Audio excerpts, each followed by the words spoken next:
మగవాళ్ళకి చాలామందికి ఏంటంటే పెళ్ళైన వాళ్ళకి పెళ్ళి కాని వాళ్ళకి ఈ ప్రాబ్లంలో అంటే దీంట్లో తెలుసుకోవడంలో అంటే అంగస్తంభన ప్రాబ్లం ఉందా లేదా అని తెలుసుకోవడం అనేది చాలా పెళ్ళైన వాళ్ళలో ఈజీ. అంటే ఏ ప్రాబ్లం అంటే సెక్స్లో పార్టిసిపేట్ చేయలేకపోతున్నారు లేదా అంగస్తంభనలో రావట్లేదు అంటే వాళ్ళకే తెలుస్తుంది. మ్యారేజ్ అయినప్పుడు కొత్తలో బాగుంది, రెగ్యులర్గా కలిసేవాళ్ళము, కానీ ఇప్పుడు కలవాలంటేనే ఇబ్బందిగా ఉంది. అంటే కొన్నిసార్లు ఎరెక్షన్ వస్తుంది, మనకు కావాల్సినప్పుడు ఎరెక్షన్ రాదు, మనకు వద్దన్న టైంలో ఎరెక్షన్ వస్తుంది, లేదు ఏ టైంలో అయితే కలుద్దాం అనుకుంటున్నామో ఆ టైంకి అసలు అంగం స్తంభించకపోవడము, రెస్పాన్స్ లేకపోవడము వాళ్ళకి అర్థమైపోతుంది. ఇది ఏదో ప్రాబ్లం ఉంది అని చెప్పి వాళ్ళు జనరల్గా డాక్టర్ దగ్గరికి వెళ్ళి ట్రీట్మెంట్ తీసుకుంటారు.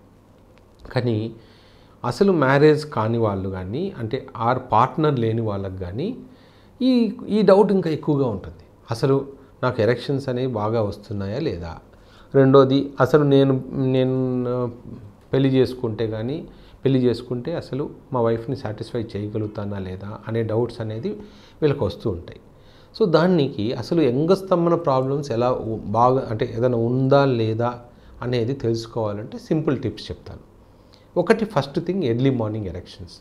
దీన్ని ఇంగ్లీష్లో మార్నింగ్ వుడ్స్ అంటారు కొంతమంది, బేసిక్ అంటే కొంతమంది ఇంకో టర్మినాలజీలో బేసిక్గా ఎర్లీ మార్నింగ్ ఎరెక్షన్స్ బాగున్నాయి అనుకోండి. అంటే మీరు నైట్ పడుకున్నప్పుడు తెల్లవారుజామునే స్లీప్లో ఉన్నప్పుడు కానీ కొంచెం వేకువజామున కానీ మీరు లేవగానే కంప్లీట్ పెనిస్ బాగా హార్డ్గా ఉందనుకోండి, అంటే జనరల్గా యూరిన్ పాస్ చేసేంత వరకు హార్డ్గా ఉంటుంది, మీరు యూరిన్ పాస్ చేయగానే మళ్ళీ మెత్తపడిపోతుంది.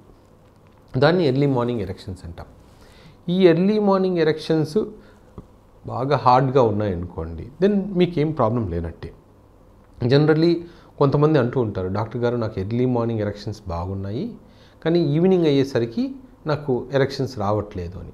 దానికి మీనింగ్ ఏంటంటే హార్మోన్ ప్రొడక్షన్. నైట్ నిద్రలో బాగా టెస్టోస్టెరాన్ హార్మోన్ ఉత్పత్తి అవుతుంది కాబట్టి మీకు మంచి ఎరెక్షన్ ఉంటుంది. సాయంత్రం అయ్యేసరికి కొంచెం టెస్టోస్టెరాన్ లెవెల్స్ తగ్గిపోతాయి కాబట్టి అప్పుడు వాళ్ళకు ఎరెక్షన్ ప్రాబ్లమ్స్ వస్తాయి. అలాంటి వాళ్ళకి ఏం చేస్తామంటే morning testosterone level, evening testosterone level రెండు చేస్తాం. అప్పుడు ఏమవుతుందంటే మార్నింగ్ ఎంత ఉంది, ఈవినింగ్ ఎంత తగ్గుతుంది, దాన్ని బట్టి మనం ట్రీట్మెంట్ చేయొచ్చు.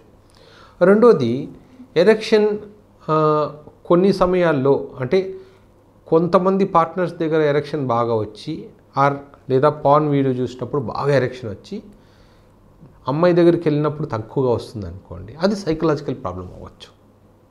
సో కొంతమంది ఏంటంటే గ్రేడ్ హార్డ్నెస్ తగ్గుతుంది, ఎరెక్షన్ రావచ్చు కానీ ఆ హార్డ్నెస్ అనేది మెల్లగా తగ్గిపోతూ ఉంటుంది. కొంతమంది మా దగ్గర ఒక డివైస్ ఉంటుంది హార్డ్నెస్ టెస్టర్ అని చెప్తూ ఉంటారు, డాక్టర్ గారు నాకు ఇంతకుముందు ఇంత హార్డ్ అయ్యేది, ఇప్పుడు ఓన్లీ అంటే గ్రేడ్ 4 హార్డ్నెస్ అంటే నార్మల్, గ్రేడ్ 3, 2, 1 అంటే తగ్గుతున్నట్టు. అప్పుడు వాళ్ళు, సార్ డాక్టర్ గారు ఇంతకుముందు గ్రేడ్ 4 వచ్చేది ఇప్పుడు గ్రేడ్ 3, కొన్ని రోజులు గ్రేడ్ 2నే వస్తుంది అంటుంటారు. అంటే అది అప్పుడు ప్రాబ్లం ఉన్నట్టు. సో అందుకని జనరల్గా మేము మా దగ్గరికి రాగానే అందరినీ డైరెక్ట్గా ఏదో టెస్ట్ చేయించాం. మా దగ్గర హార్డ్నెస్ టెస్టర్ ఉంటుంది, అది పట్టుకొని చెప్పమంటాం రెగ్యులర్గా ఎంత ఎరెక్షన్ వస్తుంది అని. కొంతమందికి సైకలాజికల్ ప్రాబ్లం ఉన్న వాళ్ళకు ఆ హార్డ్నెస్ టెస్టర్ని పట్టుకొని వాళ్ళకి అర్థమైపోతుంది. వాళ్ళు గ్రేడ్ 4 పట్టుకొని డాక్టర్ గారు నాకు స్టిల్ ప్రాబ్లం ఉంది అంటే జనరల్గా అది సైకలాజికల్ ప్రాబ్లమే. సో ఇలా ఎరెక్టైల్ డిస్ఫంక్షన్ ఉన్నప్పుడు సింపుల్ టెక్నిక్ ఏంటంటే ఎర్లీ మార్నింగ్ హార్డ్నెస్ వస్తుందా లేదా మీరు ఏదైనా పార్న్ వీడియో చూసినప్పుడు కానీ ఎవరినైనా అమ్మాయిని ఊహించుకున్నప్పుడు బాగా హార్డ్నెస్ వస్తుంది అంటే జనరల్గా మేజర్ ప్రాబ్లం లేనట్టే, అంటే బ్లడ్ వెజల్ ప్రాబ్లం ఏది లేనట్టే. కొంచెం హార్మోనల్ ప్రాబ్లం ఉండొచ్చు, ఈవినింగ్ అయ్యేసరికి కొంచెం తగ్గొచ్చు, అందుకని వాళ్ళకు ఓన్లీ హార్మోన్ టెస్ట్ చేస్తే సరిపోతుంది.